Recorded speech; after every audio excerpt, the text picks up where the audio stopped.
Hello friends, welcome to Hema's kitchen. இன்றைக்கி நம்ம kitchen என்ன பார்க்க போகிறோம்னா, நாளைக்கு கிருஷ்ண ஜெயந்திக்கே வச்சு சாமி கும்பிடுற மாதிரி ஒரு ஸ்பெஷலான ஒரு ரெசிபி செய்ய போகிறோம். தட்டை நிறைய பேர் கேட்டிருந்தீங்க, கிருஷ்ண ஜெயந்திக்கு வந்து ரெசிபி செஞ்சு போடுங்கன்னு சொல்லியிருந்தீங்க. அவங்களுக்காக இன்றைக்கி வந்து ஸ்பெஷலாக கிருஷ்ண ஜெயந்திக்காக தட்டை தான் செய்ய போகிறோம். நான் ஏற்கனவே தட்டை ரெசிபி போட்டிருக்கிறேன். அது வந்து நம்ம வீட்டிலேயே அரைச்ச பச்சரிசி மாவில் செஞ்ச தட்டை. இது வந்து நான் கடையில் எல்லாராலையும் வந்து அரிசி மாவு வந்து அரைச்சி செய்ய முடியாது. அவங்களுக்காக வந்து பச்சரிசி மாவு கடையில் வாங்கி நான் இன்றைக்கி செய்ய போகிறேன்.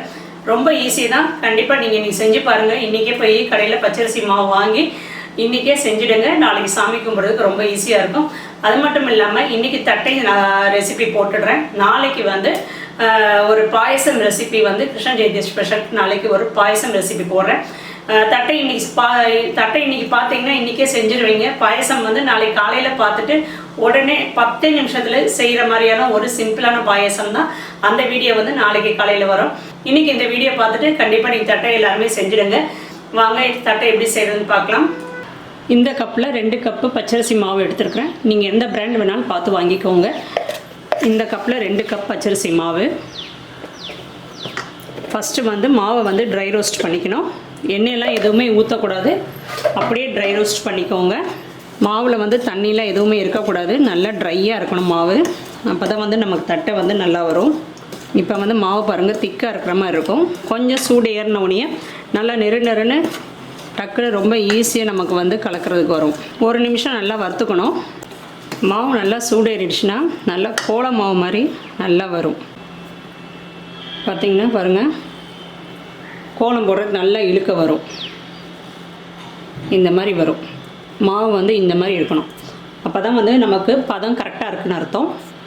இப்போ இதை ஆஃப் பண்ணிக்கிறேன். ஆஃப் பண்ணிவிட்டு நம்ம வேறு ஒரு பாத்திரத்துக்கு மாற்றிக்கலாம். இப்போ பச்சரிசி மாவு நல்லா ஆறிடுச்சு. இப்போ ஒவ்வொன்றா சேர்த்துக்கலாம். 2 கப் பச்சரிசி மாவுக்கு உளுந்து மாவு வந்து 2 ஸ்பூன் சேர்த்துக்கிறேன். இப்போ இது கூட காரத்துக்கு தேவையான அளவு மிளகாய்த்தூள், நான் 1 ஸ்பூன் மிளகாய்த்தூள் சேர்த்துக்கிறேன். பெருங்காயம், பொடிசாக கட் பண்ண கறிவேப்பிலை, 1/2 மணி நேரம் ஊற வச்சு எடுத்தேன் கடலைப்பருப்பு வந்து 1/2 மணி நேரம் ஊற வச்சு எடுத்துக்கோங்க. அதையும் சேர்த்துக்கலாம். இதில் நீங்கள் நிலக்கடலை கூட சேர்த்துக்கலாம், ரொம்ப நல்லாயிருக்கும், வாசமாக இருக்கும். உப்பு தேவையான அளவு. இது எல்லாத்தையும் நல்லா மிக்ஸ் பண்ணிக்கோங்க. 1 ஸ்பூன்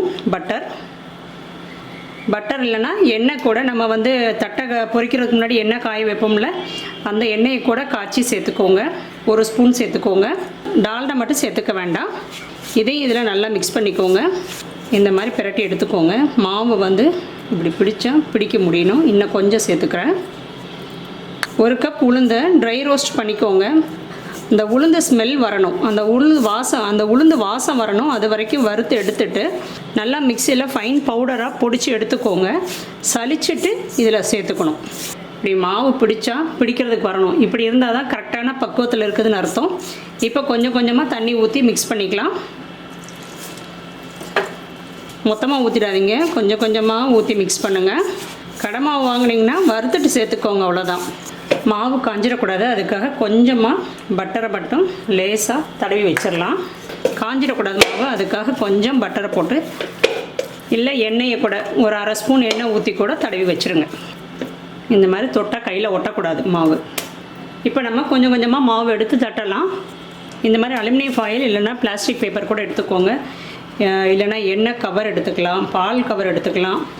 எண்ணெய் இந்த மாதிரி அப்ளை பண்ணிவிடுங்க 2 பக்கமுமே. மாவு கொஞ்சமாக எடுத்துக்கோங்க. நமக்கு வந்து தட்டை எந்த சைஸுக்கு வேணுமோ அந்த அளவுக்கு மாவு உருட்டிக்கோங்க. இந்த அளவுக்கு எடுத்துக்கிறேன். வச்சுட்டு இந்த பக்கத்தை எடுத்து இதில் வச்சு மூடிடலாம். இந்த மாதிரி ஒரு கிண்ணம் எடுத்துக்கோங்க. ஒரே அளவுக்கு தட்டி எடுத்துக்கோங்க. இந்த அளவுக்கு இருக்கணும். ரொம்ப மெலிசாகவும் இருக்கக்கூடாது, ரொம்ப திக்காகவும் இருக்கக்கூடாது. இந்த அளவுக்கு இருக்கணும். இதே மாதிரி 10 தட்டி வச்சுட்டு எண்ணெயில் போட்டு பொரிச்சிக்கோங்க. இப்போ எண்ணெய் காய வச்சுருக்கிறேன், எண்ணெயில் போட்டு பொரிக்கலாம். எண்ணெய் காஞ்சிடுச்சான்னு பார்த்துக்கோங்க. ஒவ்வொரு தட்டையாக எடுத்து போட்டுக்கலாம். மினிமம் ஹையில் வச்சுக்கோங்க, ரொம்ப சிம்லேயும் வைக்க வேண்டாம், ஹைலையும் வைக்க வேண்டாம். தட்டினது வந்து ஒரே மாதிரி ஈவனாக இருக்கணும். ஒரு பக்கம் தடிமனாகவும் ஒரு பக்கம் மெலிசாகவும் இருந்துச்சுன்னா உள்ளே சரியாக வேகாது. இப்போ எண்ணெய் சத்தம் அடங்கினோடனே எடுத்துக்கலாம். இப்படி சத்தம் கேட்கணும், இந்த மாதிரி இருக்கணும், இப்படி இருக்கணும் சத்தம். இப்போ நமக்கு தட்டை ரெடி. இதே மாதிரி எல்லாத்தையும் போட்டு பொரிச்சு எடுத்துக்கலாம். இப்போ நமக்கு தட்டை ரெடி.